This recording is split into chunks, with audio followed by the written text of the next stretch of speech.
Welcome to Think Big with Dan and Qasim. Join hosts Dan Melnick and Qasim Masood as they explore big ideas, limitless possibilities, and engage with visionaries, entrepreneurs, and thought leaders who dare to dream big, get inspired, motivated, and find practical tips for personal growth. Think big, dream bigger, and ignite your potential. Welcome to Think Big with Dan and Qasim, and our guest today is Elia. So Elia, if you want to go ahead and introduce yourself, tell us where you live and what you do. Hi, so I'm Elia. I'm a fashion designer based in San Diego. I've actually lived here since I was 5, so basically been here my whole life. So I started a fashion brand because I always had an interest in fashion entrepreneurship, and then kind of like after the pandemic, things just kind of like came together, and that's how I started my brand. So yeah, I'm curious more about your brand. If you can just tell us what it's called and kind of how you got the idea for this specific brand.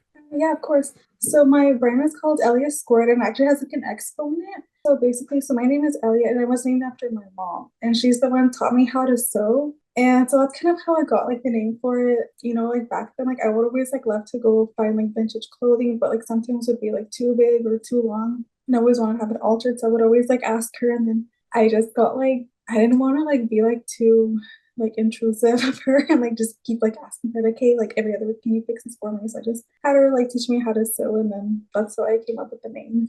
So in terms of your products, right, like who is like an ideal customer and how do you kind of go about finding those customers to buy your products? So my products, like for example, tops, they range from like $55, and we're having a new top coming out. Dresses range from about $149 to $599. So it's like a target or demographic that has disposable income. So women like in their mid 20s to their 30s.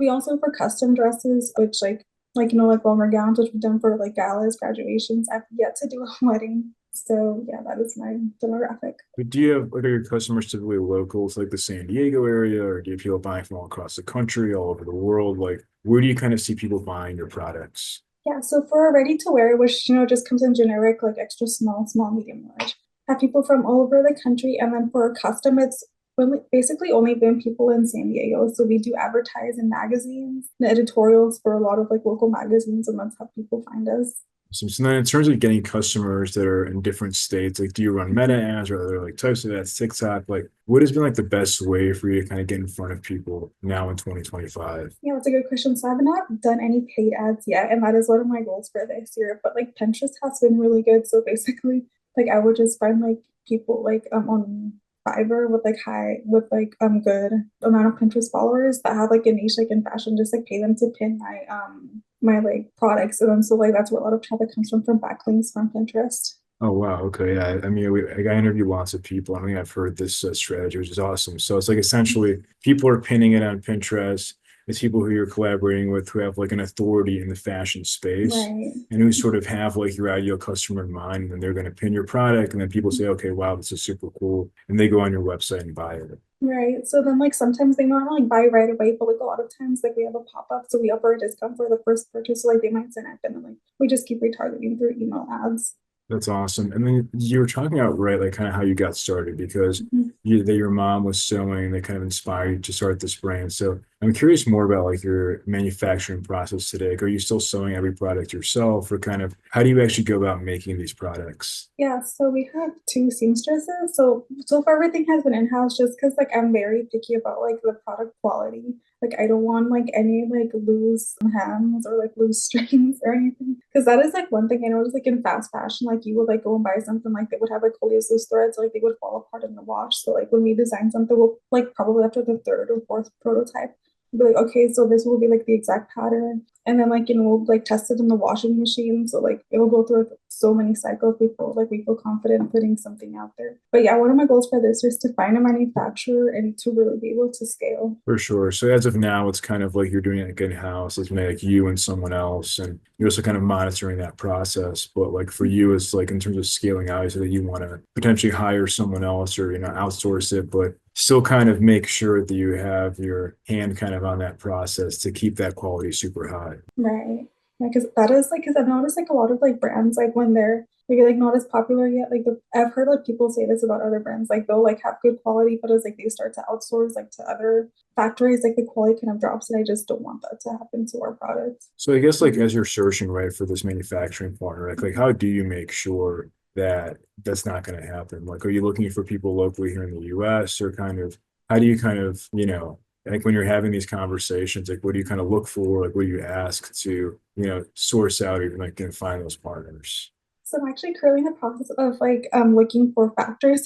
So I just have a list of factories that I'm gonna contact. But I mean I'm just gonna like, so because I already have my patterns. I don't really have that need to have a makeup pattern. I could just submit that and then just see like if the quality is like to my standard. So are you looking here in the US or overseas, or kind of like where you looking in terms Yeah, of? so since I'm in San Diego, I'm looking in LA and then in Mexico, so we'll be relatively close. I mean, yeah, I think Mexico is interesting because it's so close and it's also Mhm. much more cost effective. So Mhm. it's good to kind of have that best of both worlds. I think that's like the challenge with like China or places like that, because like it's so far away, and like how often can you actually go there and see like what's going on? Mhm. Yeah.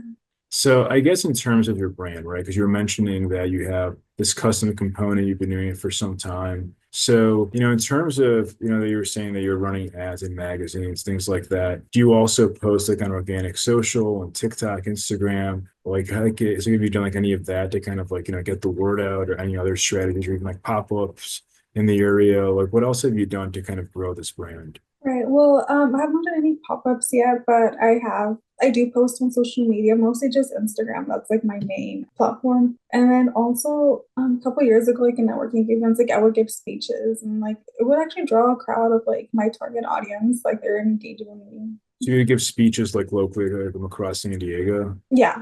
And so, like, when you were speaking, was it more about like your products or fashion? I guess, like, what are you kind of speaking about to, bring in like that audience? Well, yeah, I speak about my product, but also just the fashion industry because, like, traditionally, like, we just have like the spring and summer season and like the fall and winter season. So that's two seasons. But now with fast fashion, that's like you pretty much have a new season every week. Like, every week, like, all the brands, like, they'll like shut in a collection. And like that kind of just contributes to like the poor quality because it's just like to get people to buy and then to discard it like not long after because it's going to fall apart. Since I would just, talk about how we want to like reduce the negative effects that fast fashion has by creating like longer lasting products that will last literally like your lifetime with proper care. Yeah, I think that's awesome. I think like what you're doing is super meaningful because it is a huge problem, right? Many people buy products that are low quality, wear it a couple times, throw it in the trash, and it's also not good for the environment. And on top of that, like I think many people don't understand the cost that has, because it ends up costing you much more, right? Because if you buy like a product one time, as opposed to buying a product,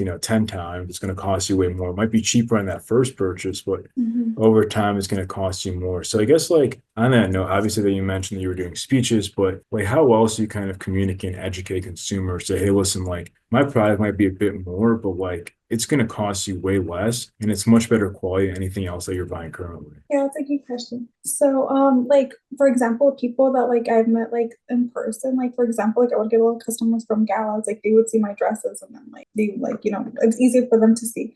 But for example, like customers that like they might be like in other states that have purchased like ready to wear. I always talk about that like in the emails I send out. And then also like people that follow us like on Instagram, that's like where you can mostly see like visually like how the fabric is, how it feels, and also customer reviews. Yeah, I think that's important. It's good because, yeah, exactly. Because like some people might, sign up for your newsletter, or they might not be ready to buy right away, but it's good to kind of like feed them with information about your product, like the value proposition, and like really just, obviously like with the mission in terms of like on the environment, things like that, that there is so much value. So I guess like, obviously that you're a fashion designer and you've been in the space for some time. What else have you noticed in terms of changes or trends that are kind of happening now, 2025 compared to several years ago, even like a few years ago, to when you started this business? Right. Yeah, that's a good question. I like that. So, I mean, I've always been really observant of trends. I've always been into fashion even before I started my brand. So, for example, like early in the last like 2010, I noticed like there was like the bigger players like Forever 21, H&M, like Windsor, right? Like those were like the main stores people would go to. But then now I feel like with Shopify, with like the internet, like more people have been able to start clothing brands, and thanks to social media, a lot of other brands have like been able to like emerge and kind of like there are all those competitors. Like for example, Forever 21, they're closing a lot of stores this year.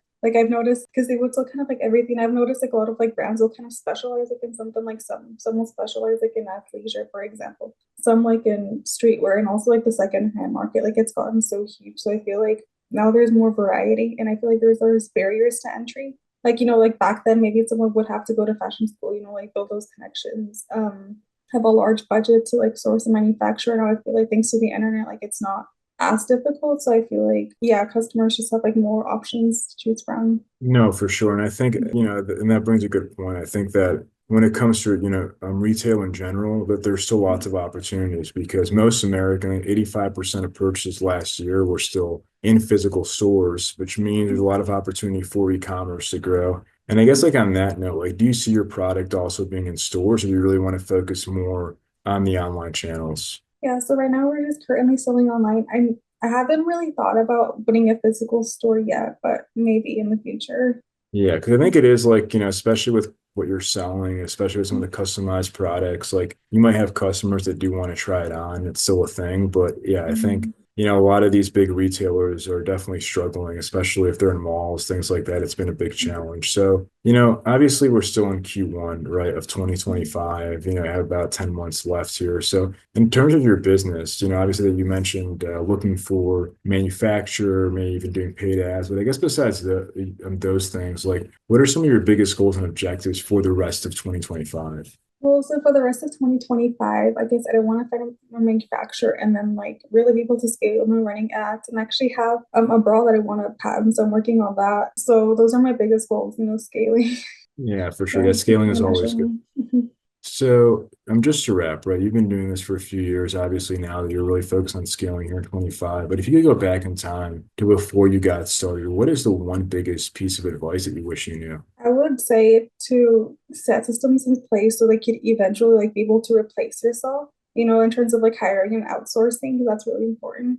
And yeah, so one other thing about that, like in case anyone is watching, it's like you have to know what your time is worth. Like, so for example, say your time is worth $300 an hour. Like, you don't want to be spending all these hours doing like $20 an hour work. So you have to be able to delegate those tasks so you can focus on like the things that generate the most revenue. And then also another thing I would say is to find a mentor, because if you have a mentor, it's like you have someone that's been through the process, and it's like they're kind of able to collapse time for you, like learn from their mistakes, and like you're not spending all these years trying to, like do shortcuts or something. Yeah, and that's a good point. And I guess I'm curious, about the mentor. Like, how did you find a mentor? There's somebody like in your industry. Like, how do you really like find that mentor? I think people are always curious about that. I don't have like one mentor that I go to specifically, but I have had like really insightful conversations with these entrepreneurs like in their 60s, like advice that they would give me. And I always remember one thing a marketer told me. He told me that attention is always good, whether it's good or bad. Like he told me, for instance, like say like a celebrity is like going to jail